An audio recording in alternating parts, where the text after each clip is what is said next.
Welcome to Armchair Expert. I'm Dan Shepard. I'm joined by Monica Mouse. Hi. Hi there. Guess what? What?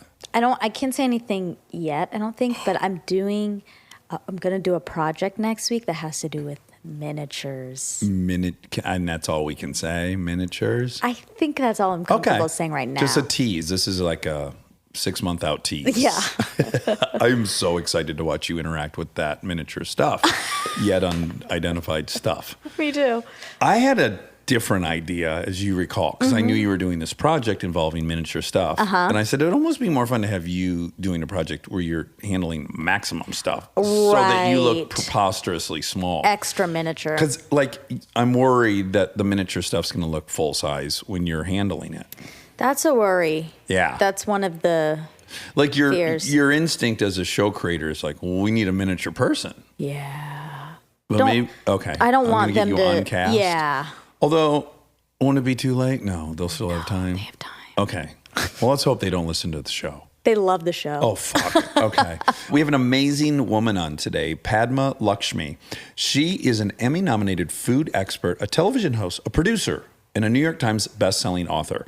Incredibly fascinating life. Very. We had so much fun talking to her. And she has a new book out called Tomatoes for Neela, which is this adorable story about teaching a little girl grandma's recipe. So cute. And we have a really fun fact check. We have a reunion. Oh, yeah. Stay tuned for a Race to 270 reunion in the Facky. Yes. It's going to be, 95 minutes long, the fact check? No, like 45. Okay, it'll be a nice whopper for everyone in case you have that long commute on Thursday. Yeah. So please enjoy Padma Lakshmi. He's an armchair expert.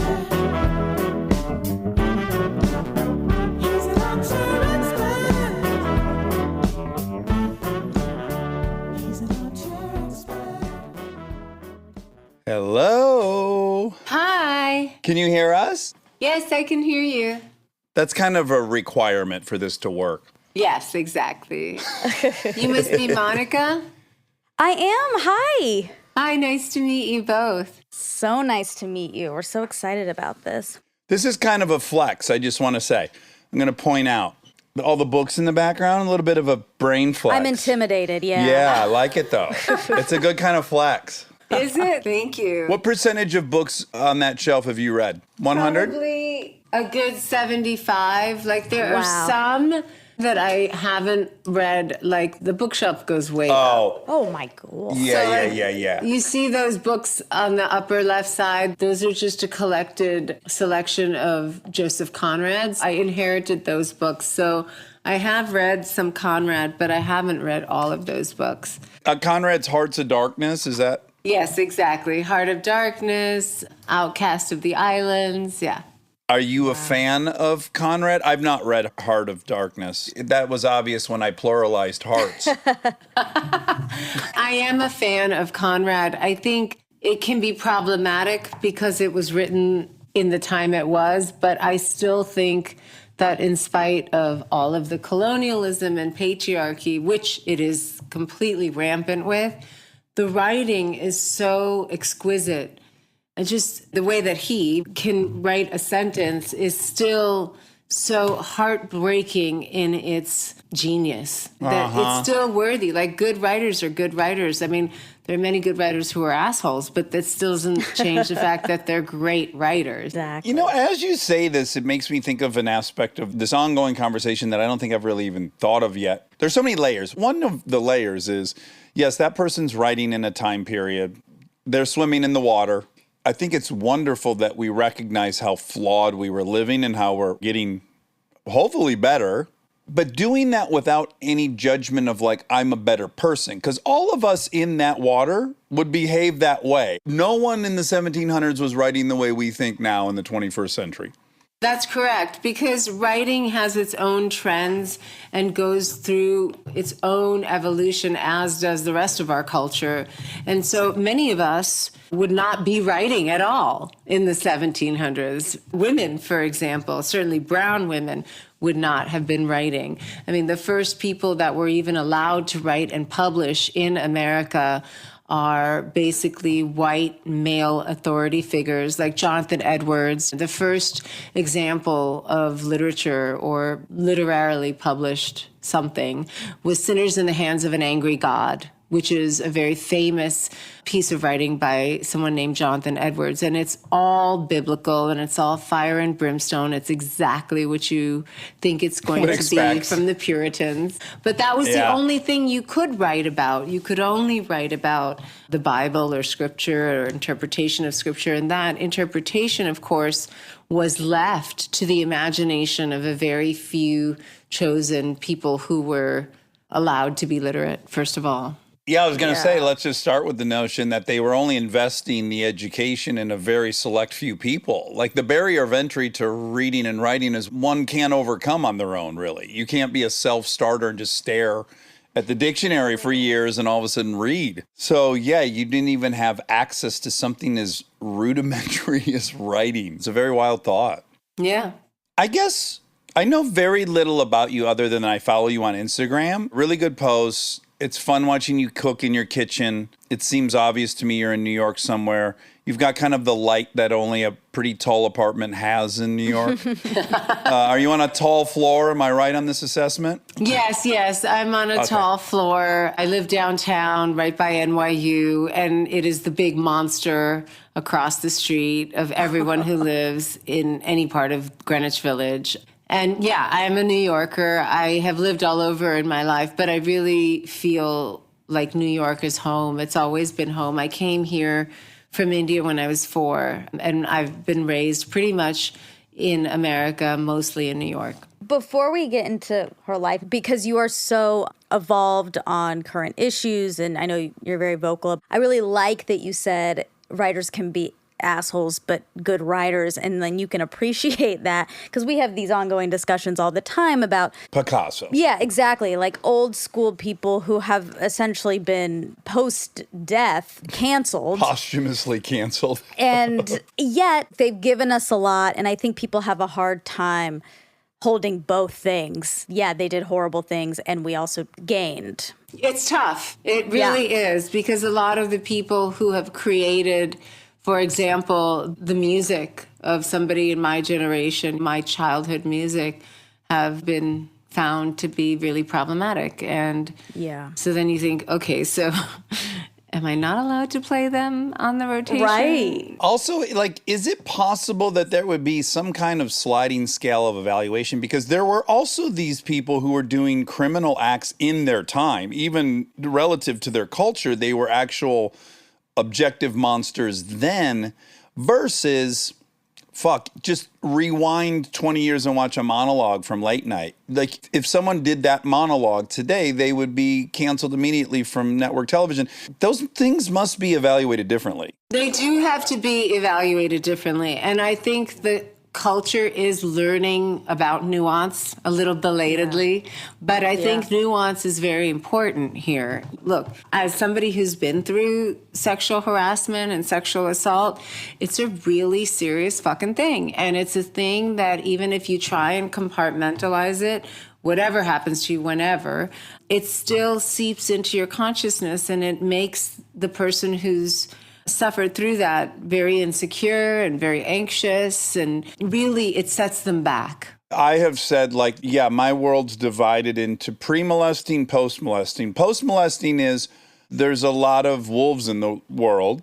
They're everywhere. And you better be able to quickly diagnose who is that and who's not. Like, that becomes a reality really quick. Like, oh, fuck, some people are out to manipulate me and take advantage of me. I think that's one layer of it. And then for me, I don't know what your experience was, but like this personal guilt I carried, the catch-all blanketed, it's not your fault, did not work for me because there was many elements of the experiences that I was culpable. Now, I can evaluate it and go, well, I was culpable for an 8-year-old, and I can have forgiveness for myself. But I first have to acknowledge, like, I didn't listen to a very bad feeling in me several times. I actually quieted the very bad feeling in myself because I wanted this other thing. And that's where my shame lies. Like, that dude's activities are his to live with. The part I wrestled with for years and just came to terms with like maybe 10 years ago was like, oh, I'm mad at myself that I didn't listen to myself. And I got to forgive myself for not listening to myself because I had no experience yet at 8 years old to do that. But there was like a personal element to me that I needed to admit and then apologize for and then give forgiveness to so I could move on. I don't doubt I've moved on, but yeah. You've been able to at least explore the effects it's had in your life so it doesn't have more effects or continued effects. And I think what you're talking about is really common for a lot of us who have gone through those traumatic, unfortunate experiences. And I think a lot of the cancel culture comes from that. It comes from, yes, I know how you feel when you're talking like that, because there is this element of why was I tempted by a teddy bear or, candy bar? Why didn't I tell my mom sooner? Why didn't I do this? Why didn't I do that? And that's okay to have as long as you can put it in its context and understand that as an 8-year-old child, a 7-year-old child, even a 14-year-old, you don't have that kind of 22-year-old who's never been preyed upon. If you're innocent, And so many of us have gone through that. But if you don't process that, then what happens is that hurt turns into anger. And anger is just pain with nowhere to go. Mm-hmm. And so that anger then becomes directed at the person who's perpetrating it often, but often more than that, it turns into anger at society, which bears some serious amount of responsibility. But I think if we can somehow find a way to not hide or not put away, but just expel, just let that pain and anger have air, it dissipates. But for us to do that, we have to be able to have nuanced conversations that don't fit into a Twitter feed or an Instagram post. Or a conclusion. There's this great temptation to have some conclusion at the end of the story, and often there isn't one. Yeah, it's hard to have closure when some of the people are dead, others don't want to believe it, and a third set just don't want to take sides. And it's very tricky. Listen, I won't say who, but last night I was having dinner, and a person I hadn't seen for a few years came up to me who had gone through a Me Too thing, a man who had been accused, and they were very, very intent on telling me their side of the story. And I know one of the accusers of this person, and I just said to them, I said, look, I don't have a dog in this fight except to say that what I saw was X, Y, and Z. But I wasn't hanging out at 3 o'clock in the morning with you. I wasn't there. I don't know.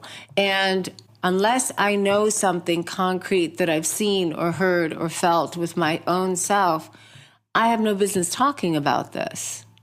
And I don't have any comment to give you. Like, it's very painful. There is this kind of feeling that, well, you did this or you didn't do that. And that's true. A lot of that is true. But all we can do is affect change in our behavior from today forward. And forgiveness has to become a part of that. Yeah. It has to. And I say that as somebody who was sexually molested at 5 and 7, somebody who lost her virginity, who was raped at 16. I still believe that the only way forward for all of us together is through forgiveness and talking and talking and talking. Because I also sincerely believe, and this is not going to be a popular thing for me to say, but some of the men who perpetrated the assault and the harassment that they did to me personally didn't feel like they were doing anything wrong. So, yes, this is a very dangerous distinction to make, but I always try to make it, which is there is lots of situations where both people, their experience, they're being truthful about their experience, and they had a drastically different experience. And that happens with meals, that happens with vacations, that happens with events between my siblings and I that we witnessed. Somehow we all saw something different. Like, that is the nature of a human perspective, is that it is very impacted by your lens and everything. This doesn't Exactly right. excuse anything that a guy's done that a woman feel, but it's just, it is relevant. Certainly there's like Harvey Weinstein knows he's a fucking predator. He is saying at the door, you're going to lose this relationship with me if you don't come in. Like, I don't care what his perception of that was. That's pretty cut and dry. But certainly, as I've been around for 46 years and been kissing girls since I was 12, I can only assume some women have had a much different memory of experiences than I have. I don't know what the conclusion of that is, but just, yeah, the whole thing needs to be really complex, and people are just allergic to complex, I think. Well, complex is hard. Complex doesn't fit into neat boxes, but complex conversations are exactly what we should have. I say this too of all of last summer, not only of the Me Too movement, but everything that happened around Black Lives Matter and is still happening. Like, this is a very painful reckoning for everybody involved. But guess what? There's always pain when there's growth. And it is necessary. So you can complain about the thorn in your foot all you want, but it's going to hurt when you get it out. And we have some very big thorns that we're walking around with in our feet as a culture. Yeah. I want to talk about identity with you because I would imagine for you it would be a great topic. I have come to be best friends with Monica. I know her story in a way that I wouldn't have been able to guess someone's personal story like that. I've learned so much from it. I would imagine being born in India, then going to New York City, and then going to Los Angeles, and then being a model, and then being a host, and an author, and a cook, all these things. I would imagine you, of all people, as a really, interesting relationship with identity. And like, who am I? Where's my solace? So let's just start with Los Angeles. Being from India, you must have looked other. Where were you? La Puente? La Puente, yes. La Puente. So La Puente is kind of the pimple on the map between Hollywood and Disneyland. It's off between the 10 and the 60 freeways. Great place to get an RV.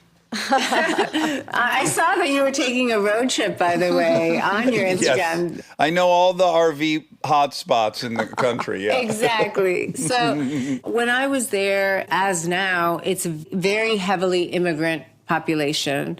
A lot of Asians, a lot of Mexicans and other Latin minorities. Is it mostly Korean there? Now it's a lot of Koreans. When I was going to school there in the 80s, there were still Koreans, but a lot of Filipinos, a lot of Mexicans, some African American. When I was a freshman in college, there were way more white people, white students, than there were by the time I was a senior in high school. Right. Oh, wow. Yeah. So it is very much a working class neighborhood. And I was brown, but I wasn't Spanish. And I don't think there were any other Indians in my school. If there were, I didn't know them. And they did not come up to me, nor did I go up to them. So people would assume I was Mexican like 20 feet away. And then they got to know me and realized I wasn't Latin or Spanish. And I certainly didn't speak Spanish until I went to college. So it was hard. It's just weird being Indian back then because there weren't that many of us. So the only thing that people knew about India was Temple of Doom, which I watched the Indiana Jones, and it just like, I love Steven Spielberg and I think he's a genius. But those series of movies were really kind of cringeworthy to watch. Oh, wow. Let's talk about it. Because, of course, as just a white kid who was of seeing myself in Indy, I'm like, this is exotic. He's traveling the world. Look how different all the places. It probably led to me being an anthropology major, to be honest. So, yeah, let me hear from your perspective because I'm sure it was opposite. Well, I mean, I love Harrison Ford, and I like those movies, and I was going to the movies in the 80s just like every other kid was, and it was just hard to be Indian while that shit was on the screen. Yes. It couldn't be farther from the truth. So they're going into this thing, and Kate Capshaw's all dressed up. Is that her? Is she in that movie?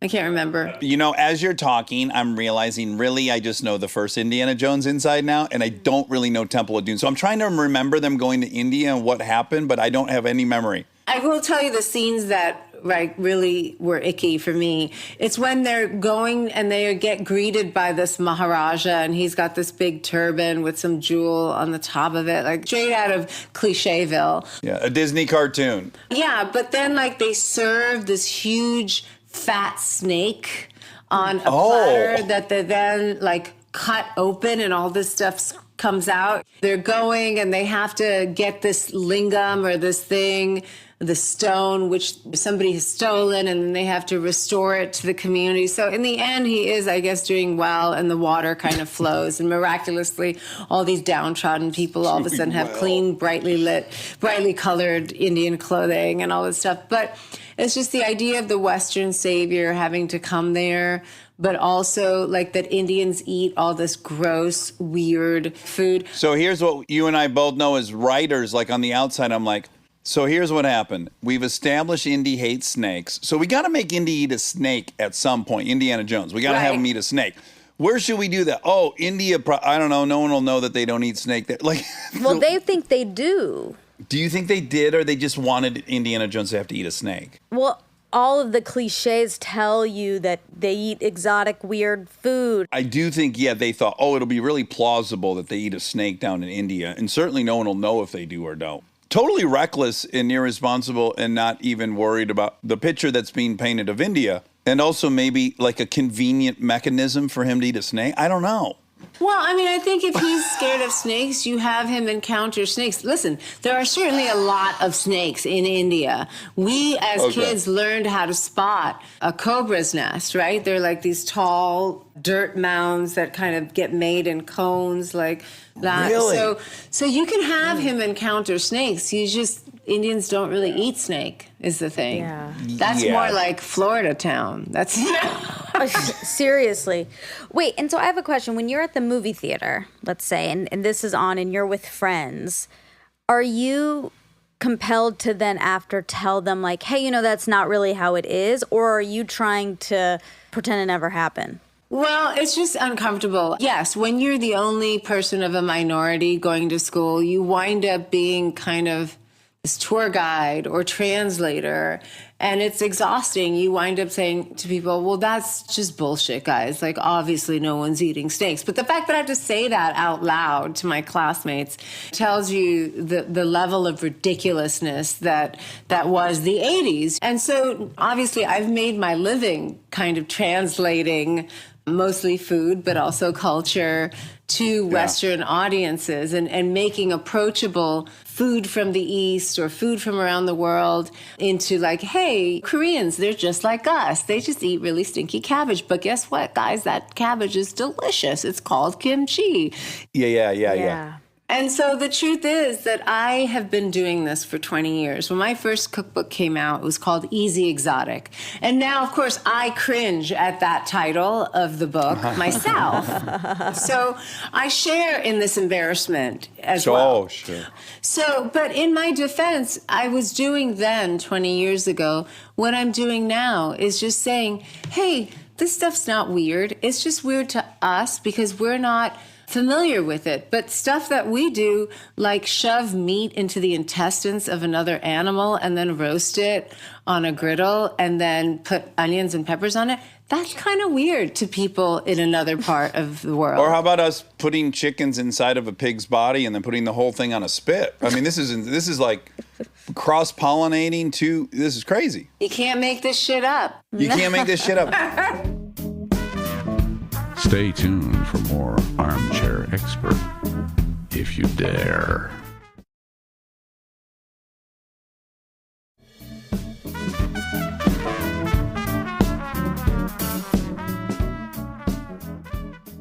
But I think the question that Monica was getting towards that I have too is that in Monica's case in Duluth, Georgia, she just wanted to distance herself from all that stuff. Yeah, like if I was at the movie theater and that was happening, first of all, I would be going insane in my head. I would be freaking out. I'd be so uncomfortable. Like, oh my God, everyone's thinking about that you eat me. snake. Everyone's associating me with this. I hate this. And then I would have probably, which is so regrettable, I would have been like, ew, that was gross, right? Like, I would have pretended that I was them. Like, I was also on the outside. Because you were.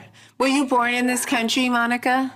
I was born here, yeah. Yeah, so this is something I got sent back every summer to India. So I actually, like during school years, I spent 25% of my time still in India. So like I still speak Tamil, I speak Hindi badly, but I speak it. And I'm very tied to that part of my identity. But I'm effectively an American kid. I went through the American public school system. But a lot of what you're describing is what many different immigrants go through, right? Or children of immigrants.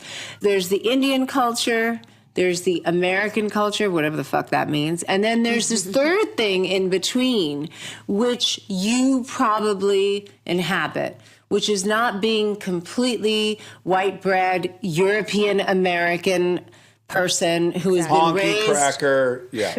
with monster trucks and meatloaf and all that stuff. But then there's this other identity that your parents are still very, very ingrained in, probably, which is Indian culture. And their culture is probably not even what's going on in India today, because they left and they made their lives and their families here. Yeah, and my mom grew up in America too.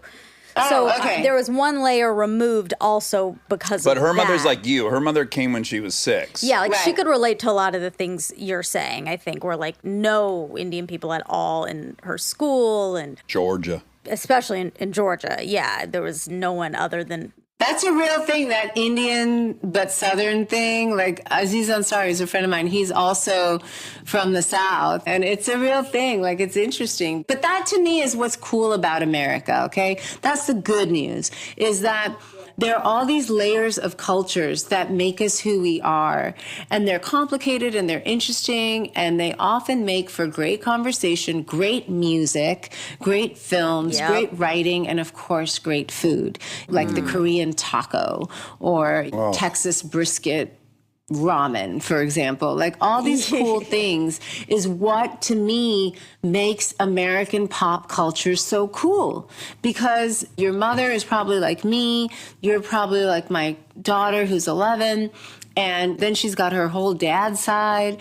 And my mother is like this little old Indian lady with a very thick accent that could never live in India in her life again, because she also came here in the 70s, made her life here. So she's not completely Indian as she looks and sounds to the outside Right. world. Was the stepdad Indian? My stepdad is Indian, yes. I just want to reverse and just let's all take a second to laugh, because until you said monster trucks, it didn't occur to me. White people love monster trucks. Sure. It's so funny. I've been to monster truck rallies. It is 100% white. We love those monster trucks. I know. What a thing for us to love. I mean, I guess it's kind of indicative. Like these big. Yeah, it's enormous. It drives over other cars. Yeah, masculine. patriarch. Yeah. I think it's innocuous gladiatorship, if I can make that Yeah. word up.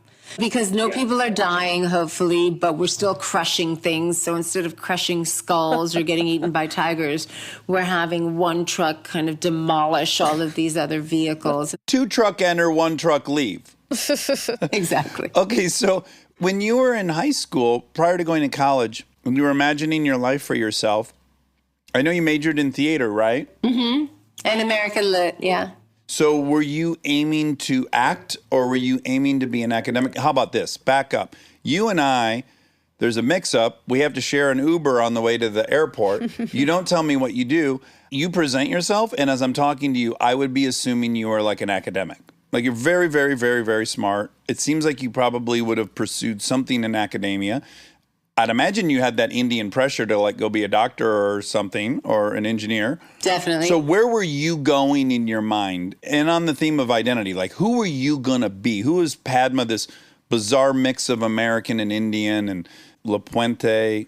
Well, I don't know. I think I thought I was going to be an actor. I knew it was going to be really hard. And after college, my last semester of college, I went to study abroad. And that's sort of where I started modeling, just to pay off my college loans. Really quick, before we go onward from modeling, can I ask, did you feel beautiful in high school?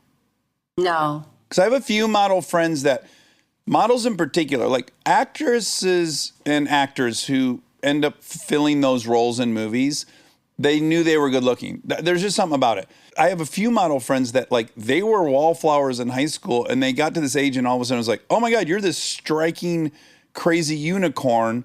Do you want to model? Like, it doesn't match up always the way acting does. Yeah, no, it doesn't match up because there's the height thing, especially for girls. Right. So Which is disadvantage in high school. it's a huge disadvantage. Look, I was 5'9" with a size 8 shoe, which is what I am today, when I was 13 years old. And, you know, I felt like this gangly giraffe. In fact, people did call me a black giraffe or something, like really mean. But, yeah, I mean, I knew I was kind of attractive. I wasn't a wallflower in high school because I had theater, and I not only acted in plays, but I also wrote plays for first-year drama students to be in my senior year, because try to find a play with 15 girls and 2 boys. It's very hard. So I wound up writing one. And I thought that I would either teach or be an actor. I didn't really have a plan beyond that. I thought I would be first of all, I went to school and I chose the school I did because I thought I would major in psychology. I was always active in theater in high school, but it's the Indian thing. Like, I didn't feel like my parents would have been happy. It's not safe. Yeah, so like it was like medical. There's no way I was going to be a medical doctor. So I was like, maybe I can do psychology because I'm really interested in people's feelings, and it's still a great job and whatever. My aunt is a psychiatrist. But then when I got into college, everything was great, but I still missed something, and I realized what I missed was theater. So then I changed my major. So I knew it was going to be a long road. I thought that I would probably wind up being a teacher if the acting thing didn't work out.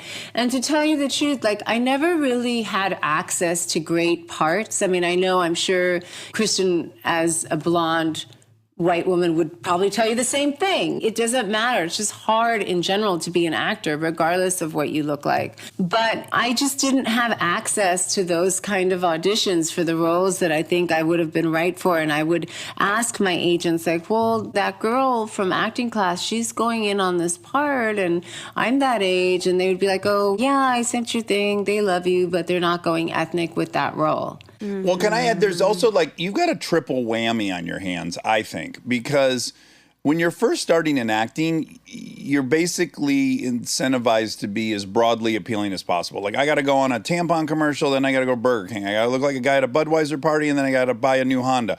But then what's really bizarre is then it flips, and what you're rewarded for ultimately is having a very unique point of view, and that's what will bring you to stardom, but it's flipped. So, I mean, there's so many things they could have said the reason you weren't. Like, there's no way this girl's 5'9". There's no way this person's a model. You had a lot. Like, the role you would have needed probably comes around every 5 years. Right. Yeah. And then I would get really irritated too, because I was also lumped in with all those models who wanted to be actresses. And I was like, no, I've written an honors thesis on the golden age of Spanish theater in the 12th. And people are like, nobody gives a shit. Nobody gives a flying fuck about all the things you've read or studied. Can you sell this toothpaste? Can you sell that? Yes. Like, Do we believe you bought a tampon, got in your Honda, and went to Pizza Hut? We don't. Exactly. But it is changing. It's much better today than it was 25 years ago. Yeah. So when you start modeling, that's kind of a left turn, right? And that becomes its own, what are you going to not take that opportunity? And then that turns into probably years of modeling. And then, so again, where are we at identity-wise? Having talked to you, I'm assuming you probably don't love being known as a model. I don't, but I have a lot of good things. Like, so much bad shit happens to you when you're a model. I will just say that, just so I can get that out of the way. But for me, modeling was really useful. And I thank the modeling jobs that I had. I thank the fashion industry, in spite of like all of the insecurity and the shit that you get thrown at you. For me, I used modeling as a tool to other things. And I think that's probably because my mother made sure I went to college. I was offered modeling jobs when I was in high school. And my mom just always said, like, if you're pretty at 17, you'll be even more pretty or beautiful at 21. And you need to have your college degree. And thank God she did that, because I think then when I was mostly done, except for that last semester with college and did start modeling, I could put it in perspective. I had lived a little, I had studied a little. I was still a kid. You know, I don't think you're an adult until you're well into your 20s, frankly. But I'm hoping to get there in a few years. yeah, it gave me some kind of perspective that this is temporary. Also, modeling allowed me to pay off my college loans, which I had friends I went to college with who were paying them off for decades later. And then modeling also allowed me to travel the world in a way that, as a young person, I'd have never had the resources to do on my own, to go to all these different countries and learn about their culture. And on my day off, everyone else was like doing whatever. And I would go to the food markets and the open air markets. And I would ask the cab drivers where I should eat because they always know the good places to eat. And so I would go there. And so I don't believe that I would be able to do what I do today in television if I had not had those experiences in my early 20s. And that was extraordinarily helpful to me. It was like an education on its own. I want to be dead clear. So I don't think there's anything wrong with being a model, A. B, I think all the reasons you just explained, what an incredibly novel, unique experience. Feels like you're a pragmatist and it was a means to an end. It was financially motivated. But I'm wondering when you're going places, you're dating someone and they introduce you as a model, did it trip for you? Because that's not necessarily the identity, the moniker that you were ever in search of. Yeah, it did. I had a huge chip on my shoulder because I was wanting to make sure they knew that I had read, that I was intelligent. Yes. Because here's why. Being able to model, is no accomplishment of its own. I look largely the way I do because of the alchemy of my parents' genetics coming together in this cocktail that made me.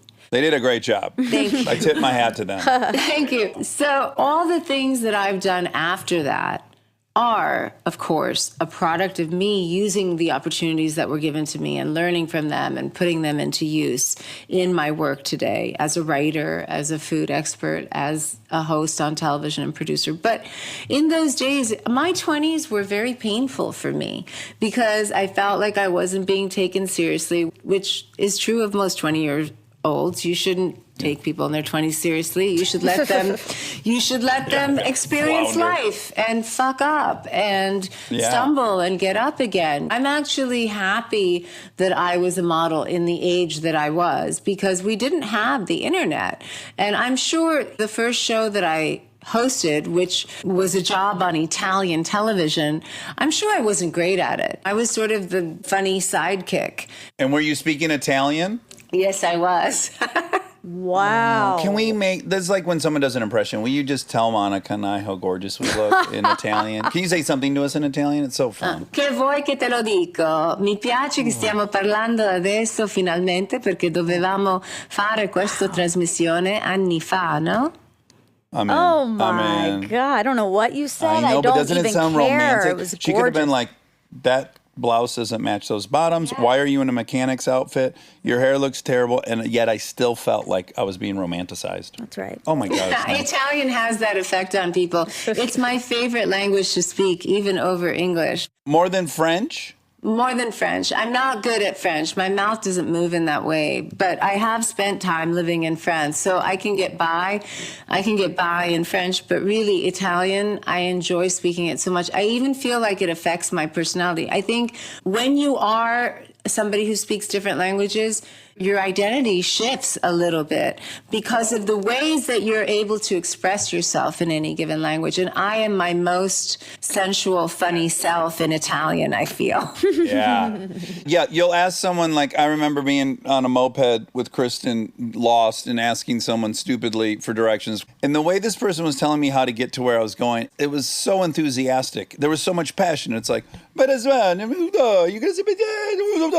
you're going to see this light, but don't fuck with that. Go past that. Like, yeah, the whole thing, I was like, I feel like he just gave me instructions to a surprise birthday party or something. Totally. Passion. So I basically was modeling, and because I could speak Italian, I actually lived in Italy and France for most of my 20s.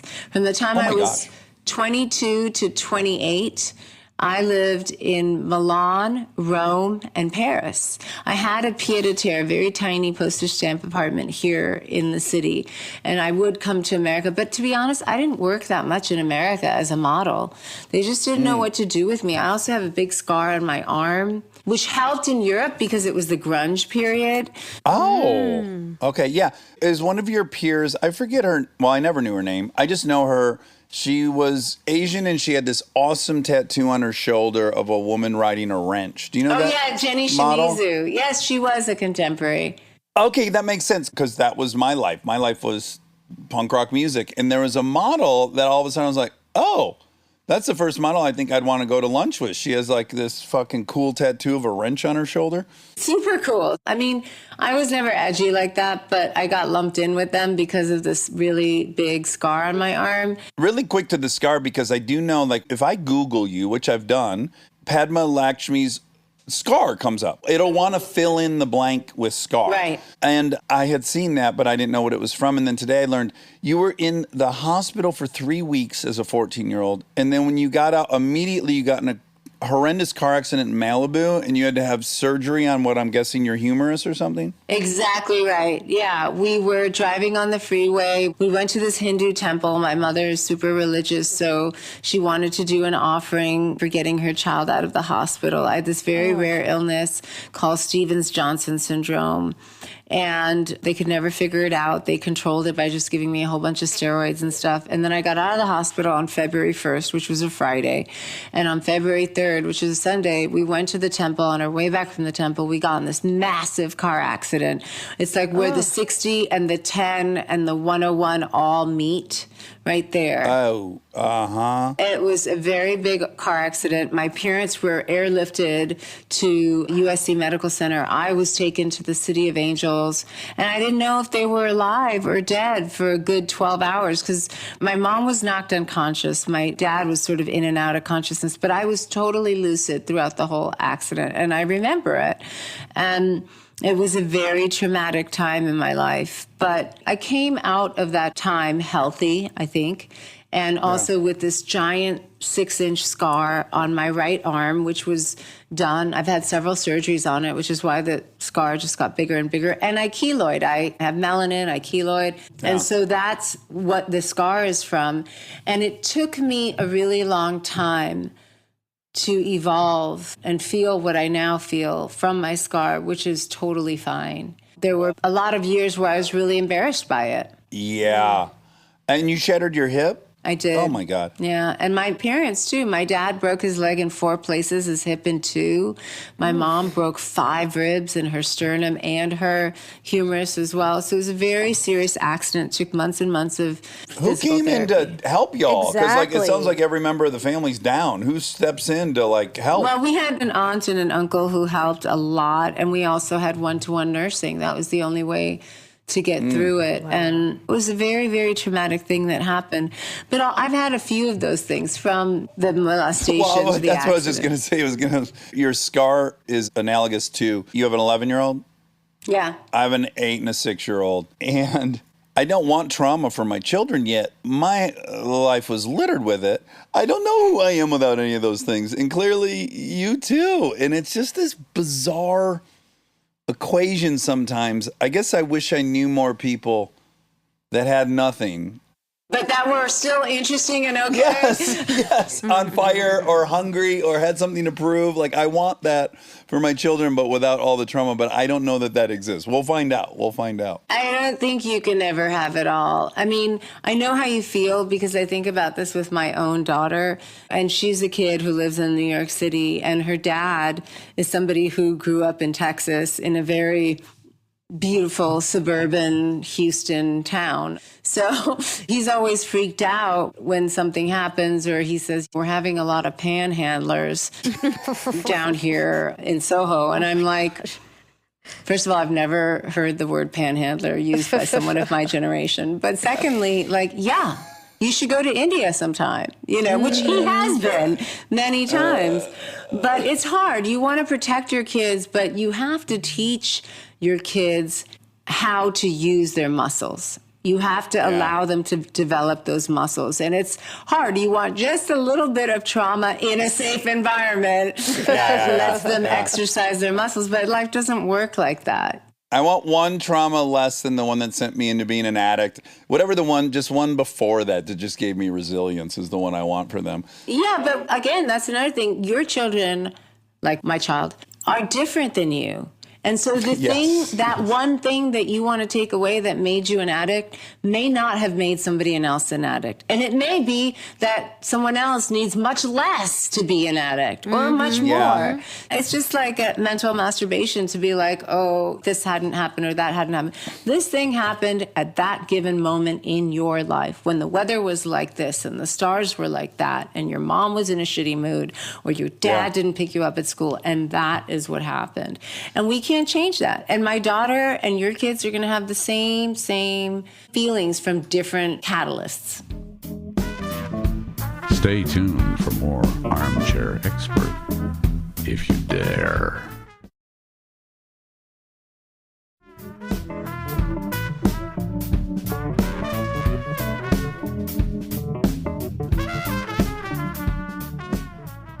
I also want to add, because if I was listening, I'd be screaming this at my radio, which is, it's convenient to take two of the cases where all that trauma worked out, and we've come to be grateful for it, versus it destroys way more people than it makes. It creates way more addicts that don't come out of it. It creates more food addicts. It creates a lot of people regulating with things that aren't great to regulate with.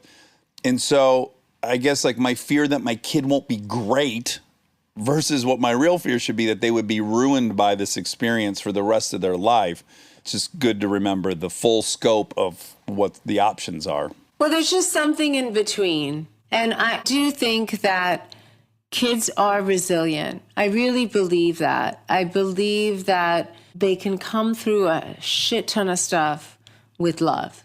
With love and feeling that love not only towards them, but between the people around them. Yeah.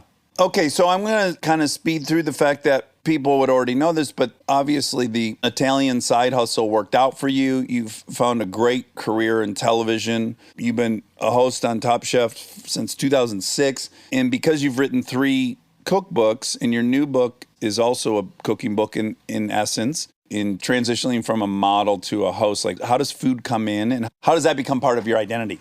Sure. So when I did my first film, which was a costume drama for Italian television, I had to gain 20 pounds.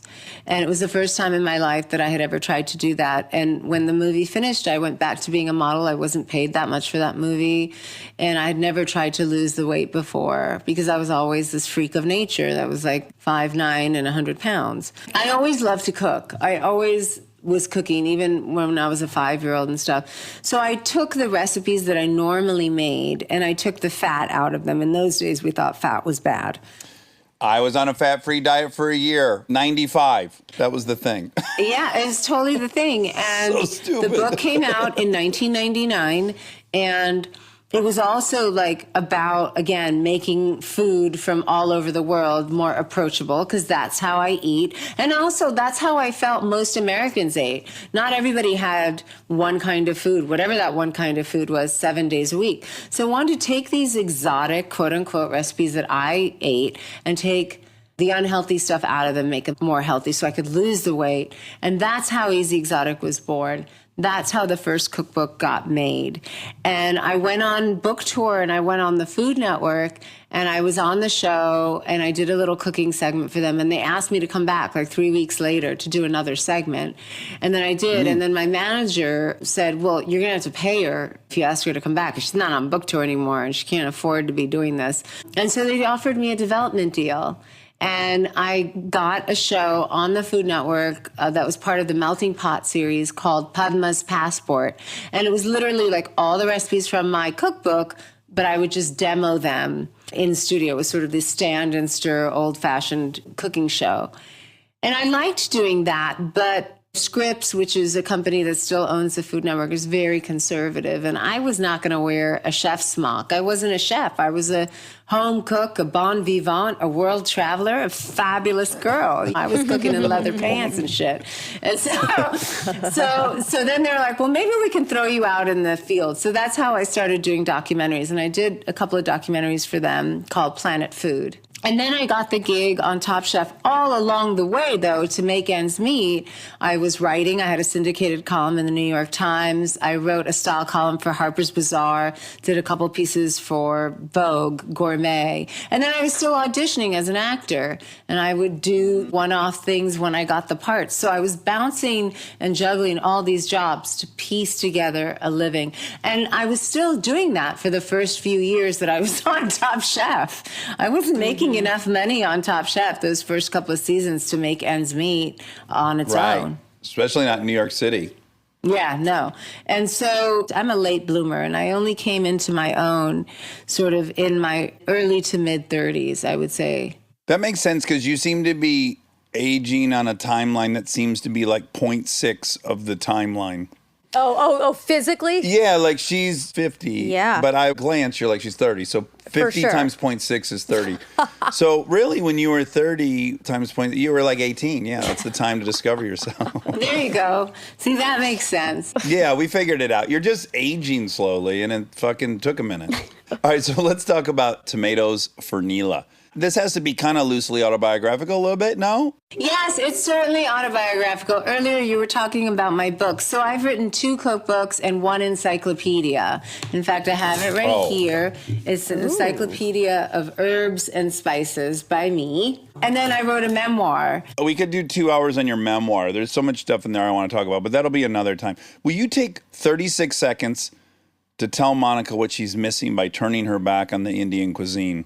You don't fuck with Indian food that much. Well, the older I get, the more. But my mom would make it, and my grandmother would exclusively make it. But I would always demand like a grilled cheese instead or something. I didn't want to eat it, and I didn't for the most part until now. Now I'm embracing it more. Well, Indian food is very regional, so there's a lot of diversity and variety in it. Indian food is good because it's inexpensive. It's mostly, a lot of it is vegetarian, though not exclusively. There's some great non-vegetarian food as well.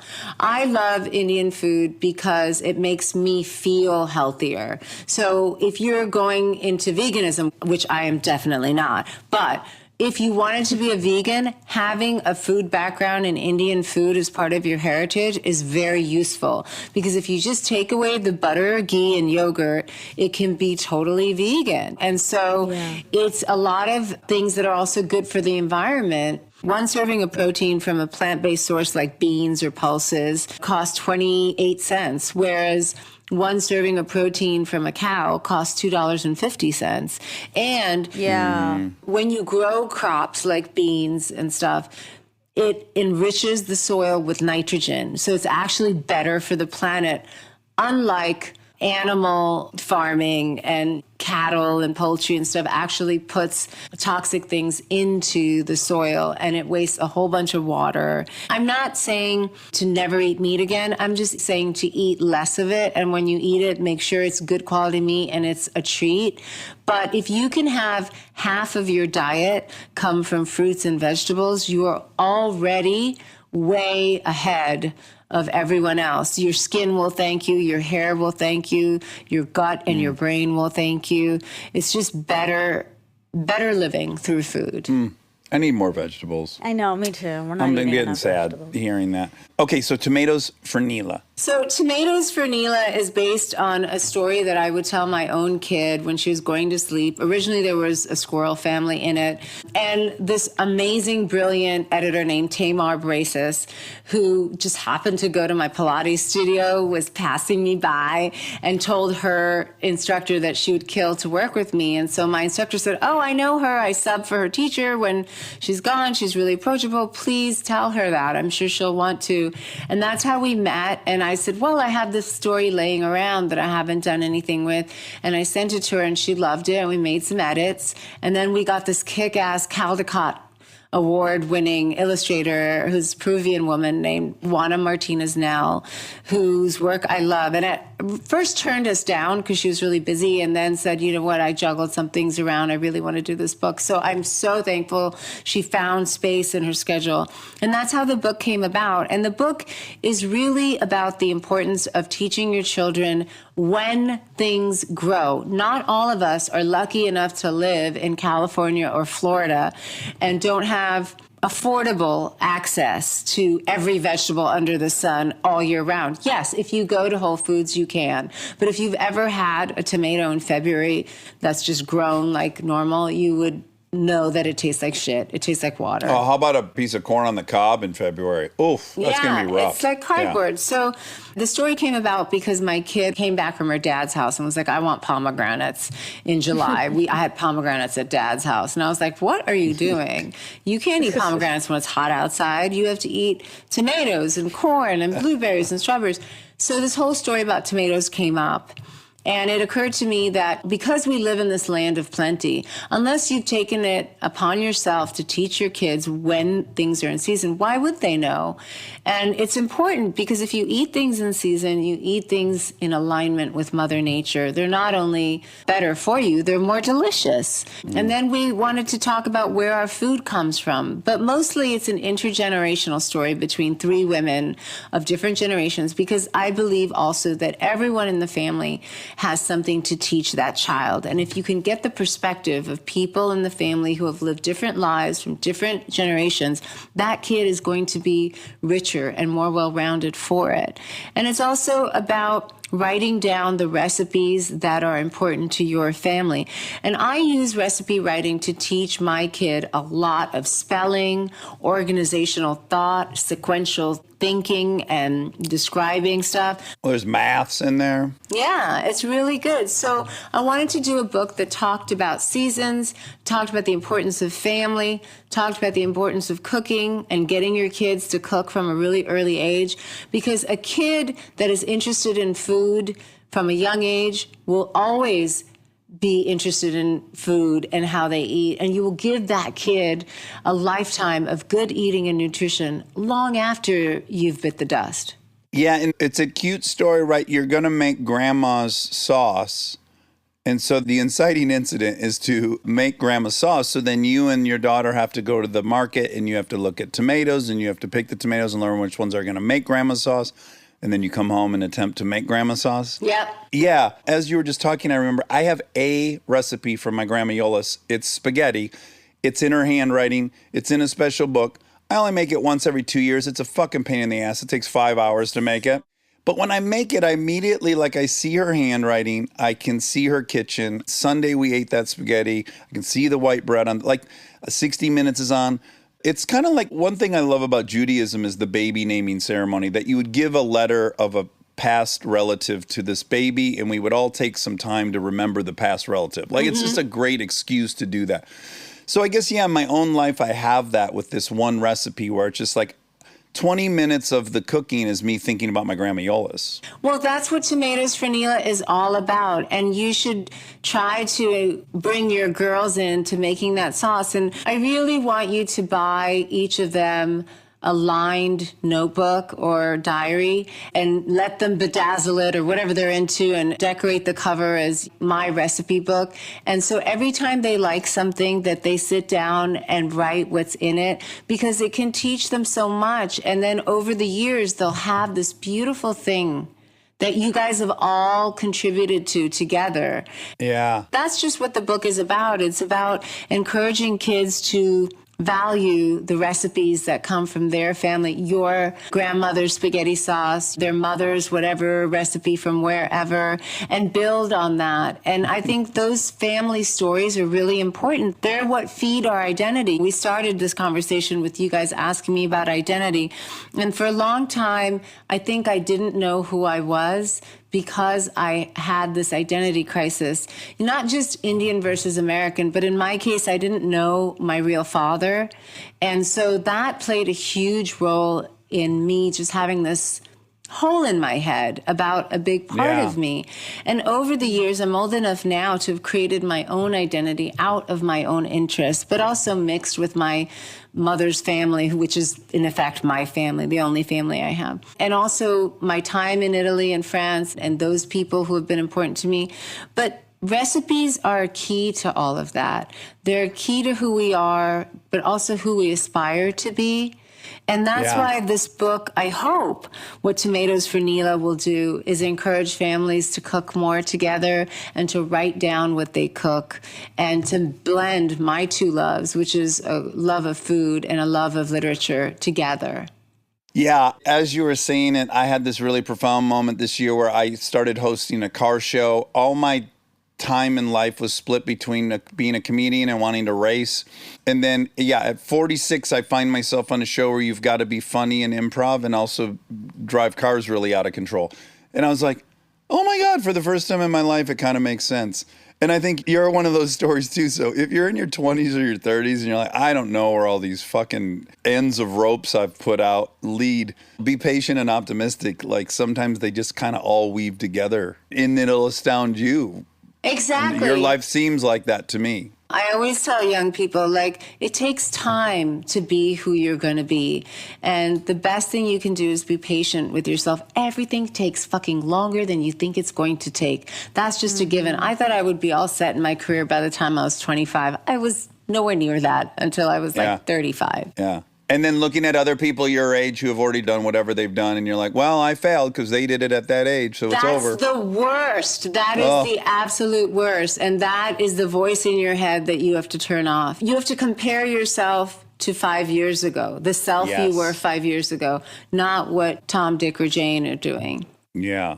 Well, it's awesome to finally talk to you instead of just following each other on Instagram. I certainly hope I bump into you in real life in New York. There was a lot more to say. No, I know. I want We to talk didn't to you get so much about attraction and parents and dads and all. I wanted and to talk about yoga. There's so much. endometriosis. I want to talk about it. We must do it again. How about that? I would love to. I Yeah. would love to have deeper conversations about all the stuff you just mentioned. Thank you for having me on. I watch you and Kristen from afar, and so I'm very happy to be on your show. Oh, wonderful. Well, great luck with the book, and I want everyone to order it for themselves and their children. Tomatoes for Neela, which comes out August 31st on the eve of Labor Day or Memorial Day, whatever one follows. Labor Day, Labor. Okay. Thank you. Nice to meet you as well, Monica. Bye. Bye, you guys. And now my favorite part of the show, the fact check with my soulmate, Monica Padman. Welcome. Welcome. We have two guests. Race to 270 boys are back. We're doing a little check-in. The two winners. We only invited the winners back for this. It's like, what's that road rules thing? Challenge? Road rules. Real world road rules challenge. Yeah, that's what this is. This is like after the final rose, real road rules. Who do you think would represent real roads and road rules for this team? Real house and real world? Okay. Charlie is road rules. Oh, really? And Aaron Okay. is real world. Definitely. Oh, wow. I would have done the opposite. Really? I never watched Actually, them. they both could do either. Yeah. Charlie looks very real world because he would be the babe in the house. That's You know? true. Road rules sounds like road dog. Like Is it road rules or road rage? No. It's road rage. Road rules. The Road show rage is is a called thing. Road Rage. Yeah. Road rules, do they live in a house or is just challenges? An RV maybe? Just No, challenges. road rules was they lived together still, but on the road, I believe. And then real world was just in like a nice fancy house. But then they had challenges. That was a separate season where they'd bring people, real world people, and road rules. Both of you would be involved in the challenges. Because you both are winners of Yeah, the previous. that's right. Yeah. I think the challenge is still going, but Road Rules is not. Would And that neither is end in- real world, right? Yeah, they did like a reunion, I think, recently, but yeah, I watched the challenge. Look at Wobby Wob's little area. He's got like a No, whole it's office beautiful. over there It's now. beautiful. It's like, oh my gosh. I love it in here so much. Wobby Wob hung some pictures and made everything look beautiful, and I'm a little worried. Uh-huh. Yeah. Because you're going to like, oh, when there's a new place, it won't look like this, right? No, like Oh. like part of maybe the juju was that it was like trashed. Oh, no, I'm not worried about that at all. In fact, this feels more conducive to chatting now. Okay. I'm so glad baby Monica is the most, Finally. Front and center. prominently displayed. And next to a butterfly, which feels appropriate. Oh my God. Like both little critters have started their beautiful metamorphosis. I think there's a butterfly on my dress. Oh, no. No, I really think so on that Wait, dress. I think what? that dress has a butterfly Oh, on an it. embroidered, but not a wild butterfly. Yeah, as part of the pattern. This is a big ding ding ding. Oh my God. Well, let's start with the fact that we all just had a really fun 5 days in Temecula. Oh, you're running a phone call. Never mind. Monica's on the phone. I guess we'll. Perfect. You can leave it at the door. Thank you. Oh, wow. Drug dealer? So What'd you order? that was my DoorDash. Oh shit! You had ordered and then forgot. There was a whole issue this morning. I ordered John and Vinny's goods, like a ton of it, including Kristen's order. So much stuff. And I accidentally, I guess, clicked pickup. Oh, And it was this is a supposed to. nightmare. It was supposed to be 11:15. At PM? No, morning. Oh, And it was not coming. And I was like, what's going on? And then finally they called me and they said, we have your order. Are you coming? And I said, oh no, it's supposed to be delivery. So then they delivered it, but now it's here now. Oh, Jesus. And I'm a little scared because one of the items is a whole branzino. what's that? Do you think it's okay, Charlie? Is that wine? A fish. Is it salted? Oh, Jesus Christ! whole You have fish. fish sitting on your porch? One. Oh my one God! fish. This couldn't be more triggering for me, as you would guess. You cannot cook fish inside of an apartment. It's Stop just a rule. saying that. It's a rule. And now, not only are you ordering more for your apartment, but now you're gonna keep it on the porch until you eat it. Listen. Oh my God! Let it get nice and ripe. Yeah. We... Yeah. So you got a nice cut of fish. So I'm a little stressed out. I imagine it's on ice. It's got to be on ice. Yeah, that's what I imagine. Can I make a recommendation though before when you cook it, just to make sure in case there's any bacteria growing in there? Microwave it for about 35 minutes before you prepare it. Oh, God. Microfish. I thought you meant there was a cooked fish sitting on your stove. Put the head on it. That would be maybe better. scales. That might be better I than know. the raw. This is a raw fish stuffed with some lemon, thyme. Oh my God! It's going to be delicious, by the way. I'm very excited about it. I'm nervous. But it might get rotten. I don't know. Yeah, we'll see. But we were for Eric's 51st birthday, we were all in Temecula, California. Great place. And we had a great trip.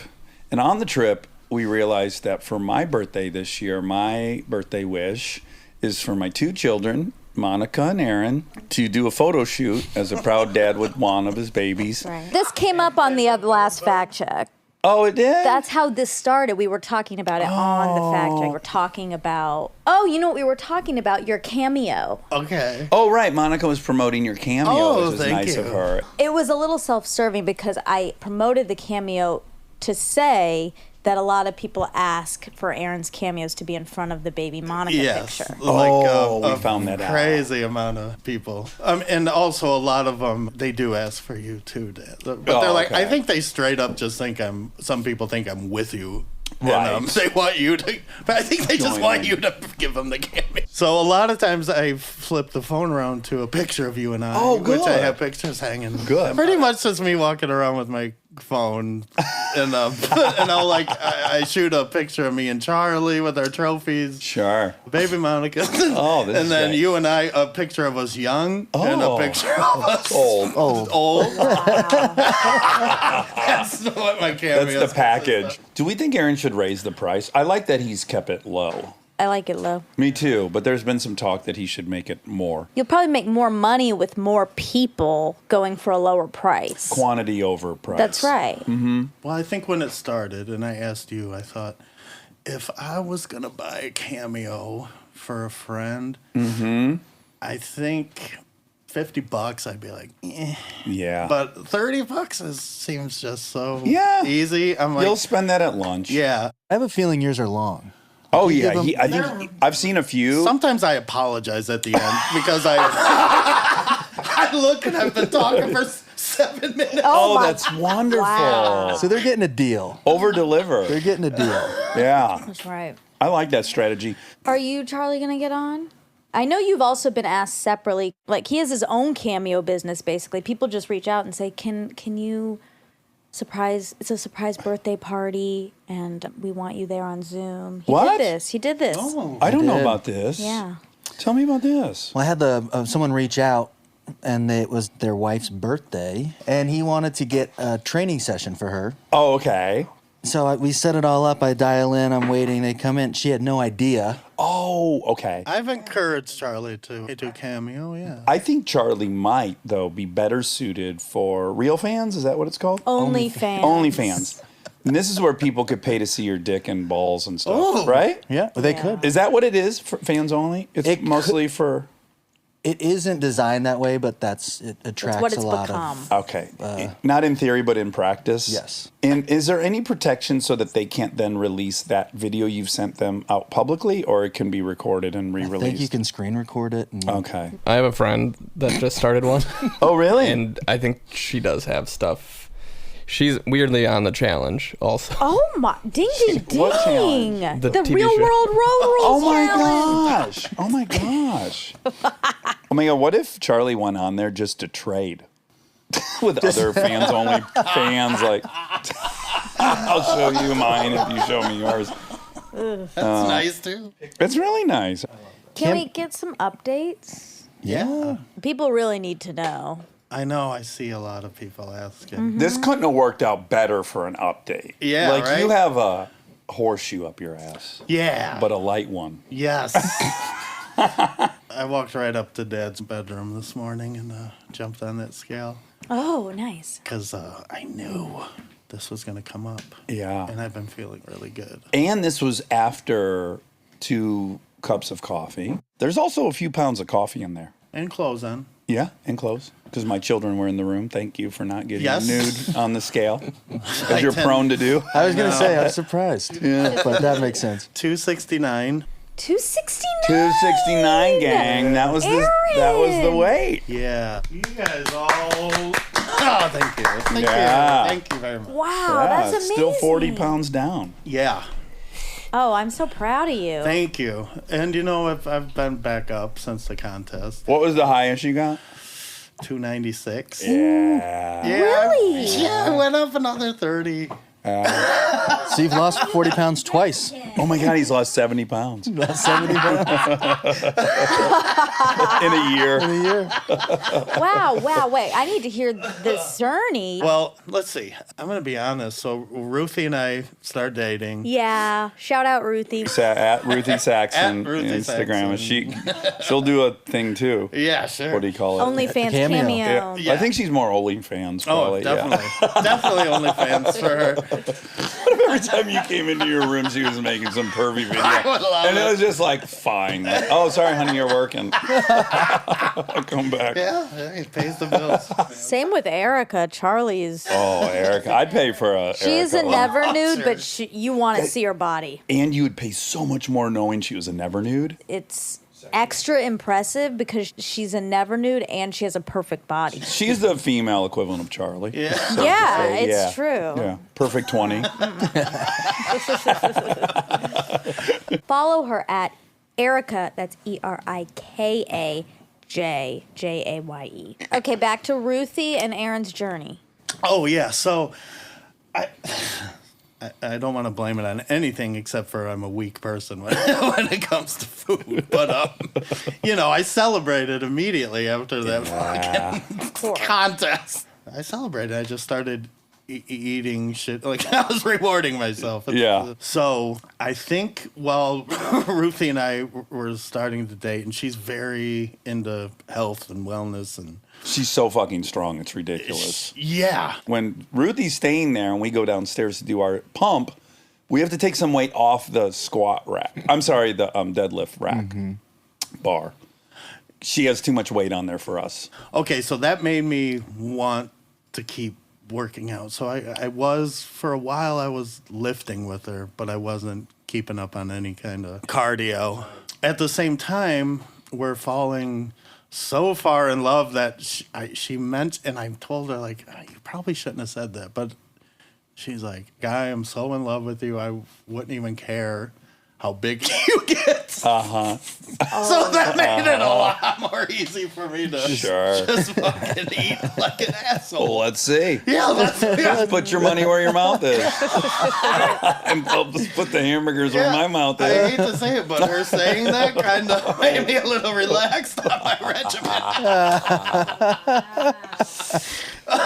It's all interesting because it's sure if you got to be 400 pounds but you're healthy as a horse, sure. But it's not. You're saying to someone like, I don't care how on fucking death's door you get. I don't care how close. We got to live to the emergency room at Beaumont. Yeah, and I know that's not what she meant. Anyway, so I went into the summer months bigger again. I'm like, oh God. So you lost weight over the winter, gained it in the summer. Right, like when you want everything it. in my life, I'm fucking doing the opposite of what I should be doing. So I wasn't comfortable that this summer. So I decided to start walking again. All I did was I did what I fucking did during the race. And I laid off of heavy lifting. Yeah, and I just started walking and eating really light. Went back to the turkey breast that night and the chicken and broccoli and some steak and broccoli. And One detour, which I think is interesting, is she's such a gym rat that it's emasculating to Erin, which is a very interesting, fun dynamic I thought to explore, which is they go to the gym together, like, yeah, let's go to the gym together. And then Erin's like, fuck me, man.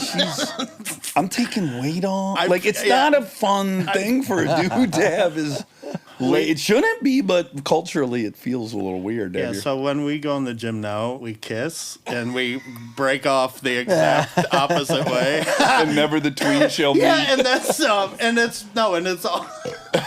I wish I didn't feel like that, but I do. And who cares? We're both there getting a workout. It's good that, I mean, she's keeping him accountable just by being someone who is into fitness. Same with Eric and Charlie. They keep each other Perfect accountable. partner for Erin to have. But it's funny because I can hear that, and then intellectually I'm like, who gives a flying fuck? You're just supposed to work out. But most certainly if when I did squats and then Kristen stepped up and she said, will you throw another plate on for me? It would feel stupid. Yeah. And I shouldn't, but I would. I mean, I don't even like it if Charlie's lifting more than me. I'm like, oh, fuck, I guess I'm going to have to hurt my back to keep up with him. But it's worth it. I'll fucking run through these discs in my back. I got plenty to spare. Yeah, I'm afraid when my son starts getting big, I'm really like, oh, great. I thought that was a detour. Yeah. Yeah. It's interesting. I mean, I Bored. no, I'm not bored, but I don't know what to say. I mean, I think it's awesome that she lifts like that, and I don't want women to be like, oh, I have to be tiny so I don't emasculate my boyfriend. And I understand where everyone's coming from here. I'm not trying to shame anyone, and I also don't think it's a good idea to say that. You know what I mean. Yeah, I think it's you don't want girls like who pretend they're dumb in class so that the dumb boys don't feel even dumber. You don't want that happening in the gym. Yes. Yeah. I don't either, but I think the way we get to that point is we all first acknowledge like, oh yeah, that's emasculating. Why is that emasculating? Why do I care? What does it mean if my woman's stronger than me? What does it mean to me? It is emasculating. It feels emasculating because it's not inherently emasculating that she's strong. No. It's just that you feel that way because society has told you that you're supposed to be way stronger or bigger or more powerful or whatever. Yes, and it all circles back to the primary rule of life if you want to be happy, which is your fitness has nothing to do with anyone else's. Like the notion you'd even compare yourself to Ruthie, Charlie, Wade, it's irrelevant. Are you in better shape today than you were yesterday? Yes. Exactly. But man, it's hard to not. tough. Yeah. Even we were all working out, and one of the things I'm most grateful for in life is that our friendship circle happens to exercise. You have a funny exercise story, by the way. Oh my God, I'm From this still trip. sore. I was watching Monica walk down the stairs last night, and it was one of the funniest things. I was like, oh, this is my new favorite character of yours. For her to walk up the stairs, she had to crisscross her legs every time and do your hips really weird. You look like you were like a 90-year-old little Grammy walking up the stairs. It was so cute. That workout was on Thursday. Yesterday was Sunday. And it was like the 25-minute workout. Yeah, it wasn't a big one. It was a HIIT workout, but for some reason, You had not been working whatever muscles they were. I've not been jumping. I guess it was a ton of jumping, so my thighs they still hurt. I don't know. You guys were all sweaty. It was You were re- inside and you were all sweaty. Yeah, it was hard. I got to do more jumping. Do you do a lot of jumping? You do. I was impressed by your jump the other day. Oh, thank yeah. you. I Oh, was once too. again, I would have never done that, but Ryan did it. Yeah. And I was like, I can't live if Ryan can do Jesus. something I can't. I'd rather be dead. I'm And it so- was worth going out the window because, as you recall, if you come up short, there was a counter in the garage that was, I don't know what it was, 3 feet off the ground or something. Maybe At least. more. Yeah. Yeah, it was pretty tall. It was pretty good. But at any rate, Ryan leapt up there, and I was like, ooh, that fucking looked impossible. And then just on the other side of the counter is a huge picture window. So if you come up short and catch your toes on the edge of the counter, you're probably going straight through the plate glass window, out onto the side of a hill, and then rolling down the hill. It was probably a life or death without that being impressive of a trick. Yeah. But I just went over there quietly to myself to just prove to I was like, you fucking piece of shit. You're a piece of shit if you can't jump on this counter. How do we stop this? I'm serious. I'm serious because, like, Laura's boss last week, he fell off his balcony and died. There's just no reason to do dumb shit. Well, it's a huge bummer that her boss died. And I don't know any of the details of how he died. But I think a couple things are also true, which is competing with people also brings out the best in you. Like, because I have all these younger friends, I kind of got to keep up, and that's probably going to benefit me over time, assuming I don't go through a plate glass window. The second thing is I think I did so much dangerous shit drunk, without my balance intact, that all this other stuff to me feels like nothing. Okay. You're still upset? Yeah, I just wish people would just not do dumb They just stuff. chill. Just chill. I didn't even do it. Didn't even happen. Okay, so do we have an update from you? Yeah, I'm 218 218. ish. Wow. Somewhere around there. 12 below starting point for the challenge. Wow. So down 52 pounds. Oh my goodness. Oh my goodness. Oh, fuck. Mixed with my gratitude that our group happens to exercise nearly every day was also the acknowledgement that we also sit all day long. That's what our group does. So if we were not to work out, we'd probably all be dead of blood clots because we work out and then we sit down for the next 14 hours and play cards. Yeah, it's true. There's a swim in there, but it's a short swim. It's a 10-minute swim. There's maybe 1 or 2 trips down the water slide, and then it's right back to sitting at that table. So in a weird way, Or in the hot tub, but then you're just sitting in the hot tub. yeah, we're probably net zero if we didn't work out, but we moved around a bit. Right. You said you feel normal at 220, right? Or that's where you want to be? Like 225 probably. I've been trying to lose, so I'm down a little below that. But I can pretty consistent 225 to 230. I think what's happening with you is what happens with me and my hair and my facial hair, which is no matter what version I have of hair and facial hair, I see a picture of myself, the one photo in 1,000 I looked handsome in, and I'll have long hair and whatever, no beard or beard, and I'm like, fuck. God, I looked way better that way. I look terrible. And I think you probably with your body do that. Like you were 270 and you looked at some pictures of yourself cut at 230 and you're like, oh, I think better cut. And now you're kind of smaller. Now you're like, now I'm a little boy. And now I'm I want to be a big boy again. Yeah, I want to be a baby. He's just withering away to nothing at 217. I want to get down maybe to 210. I'd love to meet you at 210 so we can take a picture 210? together. Wow. Because 210 is going to look much better on you than me. So I'd love to get a side-by-side. Kind of similar to you and Aaron both being 270 was a funny, kind of a little bit. totally. Two different versions of 270. Bodies are so different. That's what's They beautiful are. about them. I know. We love bodies. I want to get down so I can go back up for the winter. Yeah. By the way, we could kind of do another round because you kind of want to get to like 250. Maybe 255. 255. But that's crazy to go from 210 to 255, and Aaron's got to go from 269 to 255. Yeah. Maybe we got to set like a weight that's both people have to go 20 pounds or 25 Yeah, maybe pounds. they don't have to hit the same. Right. They Although that just made have it to so go exciting. it did make it exciting. Yeah. But we can't ask Aaron to go back up to 300. Also, we're going to have to give Aaron Delta to get Because part of the recipe last time was COVID. So are you going to have to get Delta at the last week of the contest? What if you start collecting foreign pathogens? Right. You're out of... That's my technique. Trying to remember the last time I caught a whiff of 250. Do you think if you lived out here, you could do it way easier? Mm-hmm. Yeah, I think if I even had a group of you guys right at home. Yeah.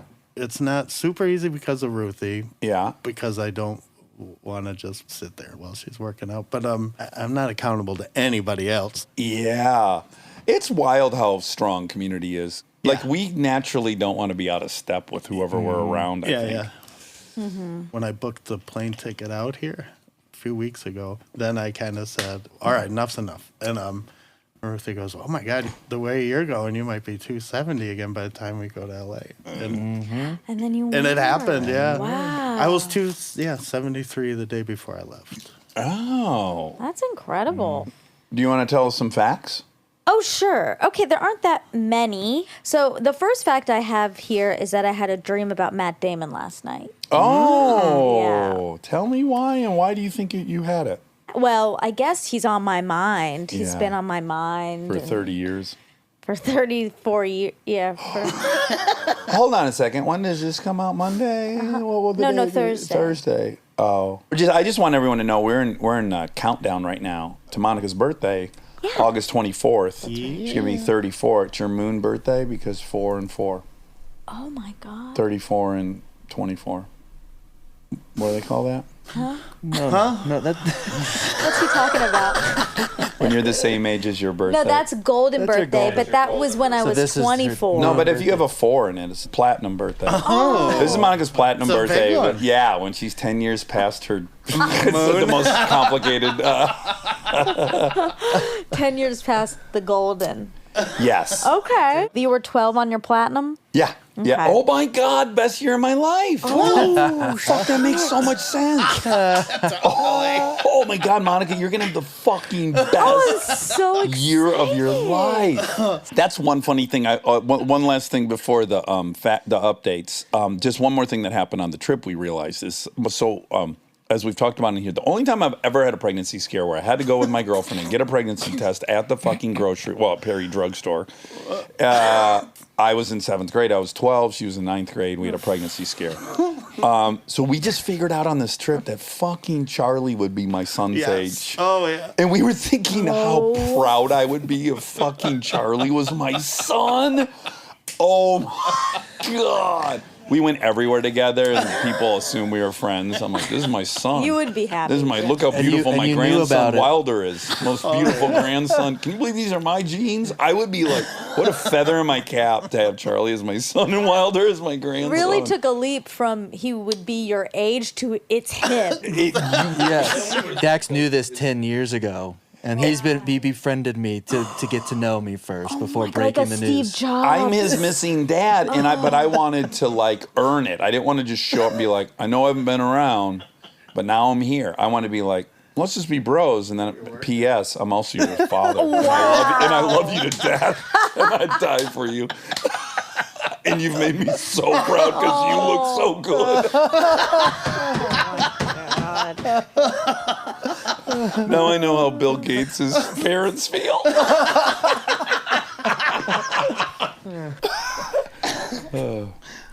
Matt Damon, what was your Matt Damon dream? I just ran into him at a party, and I was wearing yellow, and he was wearing yellow. Oh my gosh. And I went up to him and I said, hey, because we know each other now, Yeah, you know. he kissed your head. Yeah, and he was like, hey, he was a little upset by the interview. Oh. He was like, it turned out okay. Oh my gosh. No, it turned out really good. I know, man. Yeah. I know. Well, I said, were you happy with how it turned out? He's like, yeah, it was okay. Oh. But then later at the end of the night, he invited me into his car. No. Yeah, and he had a really fancy car. It was like a Lamborghini. Oh my God, he was driving a Lamborghini. He would look so silly getting out of a Lamborghini. That's not the car for him. It's not. But I loved it. And then he just wanted to chat. He was like being nice again. He was like doing the thing he did here. This is in such keeping with your narrative. And he invited me in the car and we chatted, but nothing happened. Nothing happened. I know, but can I tell you a quick hack with dudes? If they invite you into your car, It's to make out. They don't want to chat about the episode. No, They- he didn't want to make out. He was ready for me to get out of the car when I did. Would either of you ever invite a girl into your car at night after a party if you didn't have romantic intentions? No. I would never because I would be afraid she would think I had romantic Well, I intentions. was confused. I was confused in my Yes, dream. but this is in keeping with you not recognizing when people are in love with you. I just want to say it even exists in your dreams. Like, that's the most clear sign he wants to make out. Why don't you come to my car with me after this party? No. Okay, that's not For really how it fucking went. what? I chat? was walking by the car and he was getting in. He was leaving. Even crazier. Hey, you want to hop in? I'm leaving. No. Friend. Want to come sleep on my couch and have platonic conversation tonight? Well, you do that. You're married and you have people over at your house. He's married. I have multiple people over. I don't have any females into my car at night after parties. Well, Ever. all right. Well, he's not like you. Okay. And he doesn't- just wanted to chat. Anyway, Were you in the car? Were you trying to get something romantic going? I mean, kind of. Yeah. Like, I was like, what's happening? Is See, you knew. that I wondered, but then he was like, okay, bye. He was ready for me to leave. This version of him sucks. No. He hated the interview. He drives a Lamborghini and he doesn't fucking hook up with a girl he invites into his car. What a bozo. You would have liked his car. It was yellow too, just like our outfits. Fucking yellow No. Yellow Lamborghini. Ooh. What's he, 11 years I old? think you recently said if you're gonna get a Lamborghini, you have to get it in yellow. No, I said if you're going to get a Ferrari, you got to get it in red. Oh, okay. Goddamn. To me, that's I mean, the those aren't even exact same comparable. thing. What were we talking about? Because that that was a good analogy at the time. I don't know. Okay. I don't know. Okay. Is Kate Capshaw in Temple of Doom? Yes. Thank God. Yeah. Okay, good. Well, these guys weren't there. Let me just fill you in. She was talking about being Indian and going to Temple of Doom, and they go to India and they eat a boa constrictor. And everyone's like, oh, gross, they eat boa constrictor. And she's like, no one eats fucking Yeah. boa constrictor. Yeah. And they don't eat it in hell. Yeah, exactly. Although I bet boa constrictor's pretty fucking good, because people like rattlesnake. Meaty. Yeah. If rattlesnake's good, boa constrictor's got to be delicious, because it's 6 times the size. But don't you think it's tougher? Might be tougher. I hope. But the problem with rattlesnake is there's so many bones, so maybe there's fewer bones in a constrictor, or there's more meat in between them. We were camping and one slithered out. No. I happened to have a machete on my belt. No. And I hacked it off, Come on. the head off, No. and then I kind of felt bad, so I skinned it and Oh. cooked it in a skillet. When did this happen? Wait, A couple of years ago.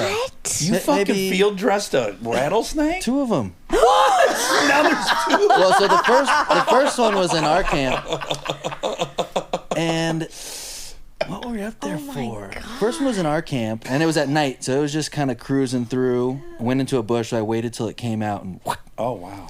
and then the next day there were like a group of girls camping at another site, and they started screaming Oh, wow. Oh, about a rattlesnake. This is the dream. This is the dream. Well, so of course I'm like, my I God. did this last night. Let me take my shirt off and grab my machete. Well, I didn't have it on. Of course. Didn't bring one. Didn't bring one. We're camping after all.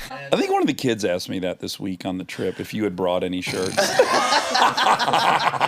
like, I hope not. I brought one in case something crazy happened. I walked over with my machete, and this thing was going wild. Wow. Wild. So I'm like, I don't know about this. But Are you a little above your pay I was grade? way above my pay grade. But Ran out of talent. I waited it out. It was in the bush and just went for it and got it. Oh, my God. Oh, this is incredible. I didn't know this chapter of your life. And they wanted to keep the head, so I gave them the head. Did you cook that one? Too? Yeah, skinned it and cooked it. How gross is it pulling that skin backwards? It And comes off like a candy wrapper. you're kidding. And what do you deal with all the organs and shit? Don't deal with those. Just, you kind of like gutting a fish right down the middle. And it just get out of here. Oh my God, that reminds me of my fish. It twitches and spasms in the Oh. pan. It's really exciting. Wow. And how did it taste? Did you have seasoning? I cooked it in bacon. Oh my God. Salt, pepper, This is and the bacon. most masculine story I've ever heard in my life. And it's 1,000% a story Aaron and I would get would going tell. on mushrooms. Like, I want to eat a rattlesnake in bacon grease. Would be one of our dumb fantasies on Right. mushrooms. I think I still have the skins Oh my gosh. somewhere. And so what was the taste out of 10? The bones got in though. A lot of Yeah. bones. The taste was like chicken. It was. Pretty plain. Okay. Just so many bones. So many chicken bones. I So guess many chicken bones. too many. They must have eaten a dozen chickens. Did you Google how to do it, or you just knew? No service out there. Yeah. We were camping.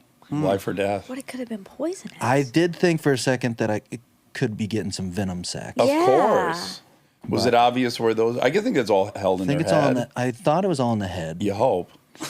And turns out it was. out it was. Turns out What it if was. you served that to you and Ryan? You guys were dead 10 minutes later. Ryan might have been there. The fucking rattlesnakes got the last laugh. Ryan was probably there. This is kind of about the jumping on the thing. You know, Yeah, after yeah. that, It was Yeah. risky. Yeah, it's Yeah. a little Well, the steep. first one wasn't so risky. Second one, It was dicey. Ooh. real dicey. Nate has a great story about that where he's in his house as a teenager and his sister comes in screaming, "There's a rattlesnake in the garage." He goes out there and he gets a shovel and he's like looking at this rattlesnake. He's like, "I'm gonna fucking chop its head off." And he swings the shovel as hard as he swings the shovel so hard he falls down. He hits the rattlesnake with the shovel but doesn't kill it. And now that thing's flying all over time and space. It's like somehow they can get airborne. Yeah. And it's going, and he's now on the ground and he's wearing boxer shorts and he's just swinging the shovel around on his back. I'm like, this is great. I bet so many people lose the fight to a rattlesnake yeah. because I've only heard I'm a few sure. stories and it's always worse than you're expecting. They do go crazy. They're just flying through the air. Oh my God, and shaking Ew. that tail. It's a trip. I hate snakes. Oh my god. And it was, I think, like 6 feet long. It was almost as tall as I was. Oh my God, it's good eating. Good eating. Any more facts? No, that's it. That was it? Yeah.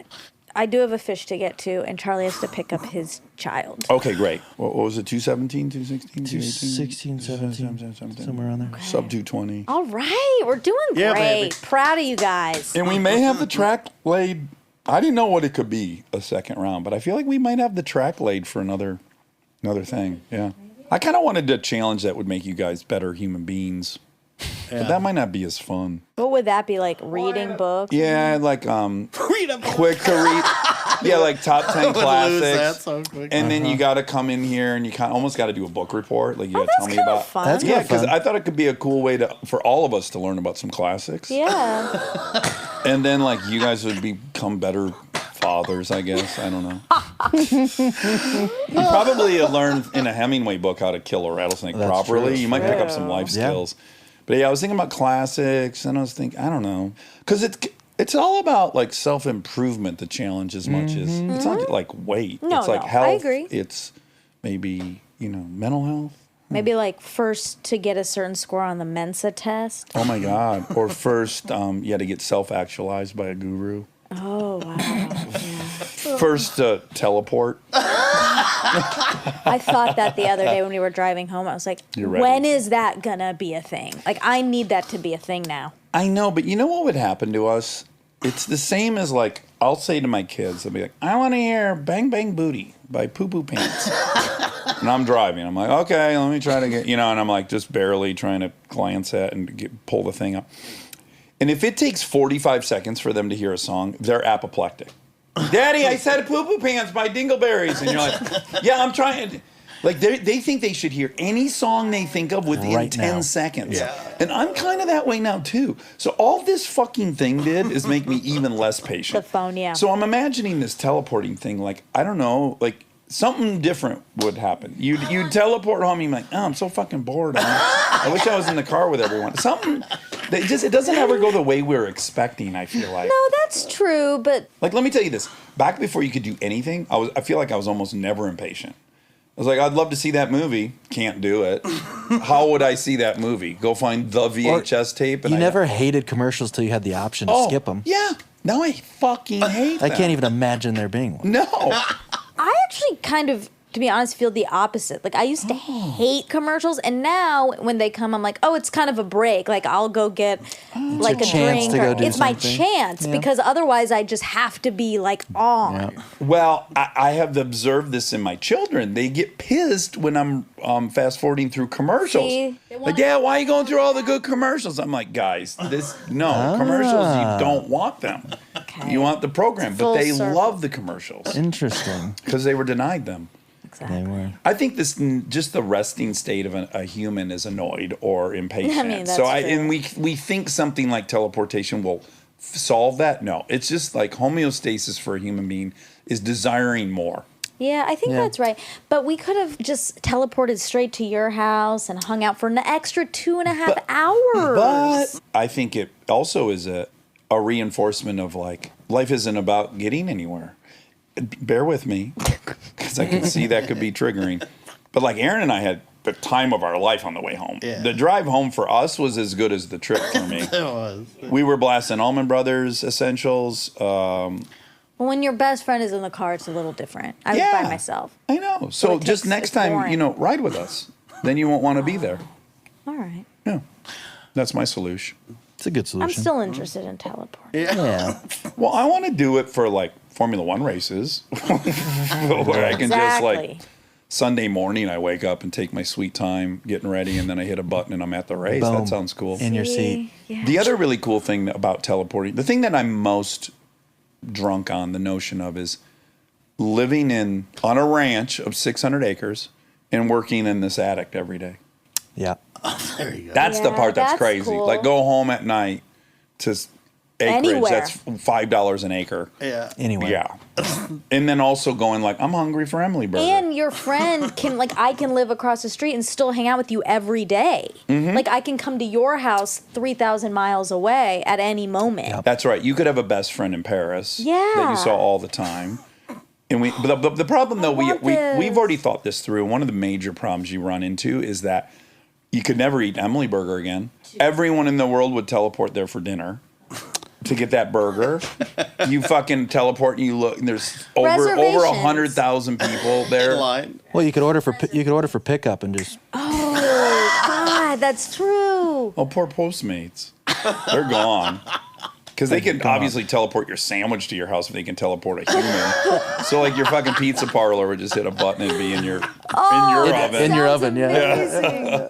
Amazing. Creates a lot of jobs at those restaurants, so they got to be dishing Cranking them out out. food. And the Yeah. button makers. Everyone needs a button. All 320 million Americans need a button in their house. Multiple buttons. You need a button in every room. Everywhere you go. Portable button. Oh, the greatest thing too is like you could be at the baseball game and you got a shit. You go right home. Go to your bathroom, Oh, my take a God. shit, pop right back to your seat. Fuck, this is good. See? But again, you'd get so impatient. Like anything that couldn't happen in 1 second, you'd be furious. Why aren't I eating Emily Burger right now? Why aren't I swimming in Lake Superior right now? You could be. You could be. See, what you could do is get teleported to Emily Burger, put your name on the wait list because it is packed. Yeah. And then you can immediately go to the Eiffel Tower and hang out, like have like some have a cocktail. cheese, have some cocktail and some cheese, and then when they text you, you just teleport back. That's true. God, it's You're right about that. It's going to be a lot of traffic at Emily Burger in Paris. and in the air, I guess. And every How's that city's going to work? be deserted. Not one person would live in a city. They just hang in the city when they wanted to and get the fuck out of there when they didn't need it anymore. Now that I think about it, I'd take back the ranch. I'd live on, I think, Lake Michigan. I'd swim every night in Lake Michigan, but I would do all my other shit. We could have a Elsewhere. couple places. Pop around. Exactly. Yeah, there's no point in everyone having a house in the same. Yeah, we just diversify. Okay. All right, well, that was a that's little something glimpse to into hope our for. future. Yeah. On this episode of Future Talk with Charlie, Aaron, Monica, Dax, and Wobby Wob. Love you guys. So fun to have you pop in. Yeah, thank you.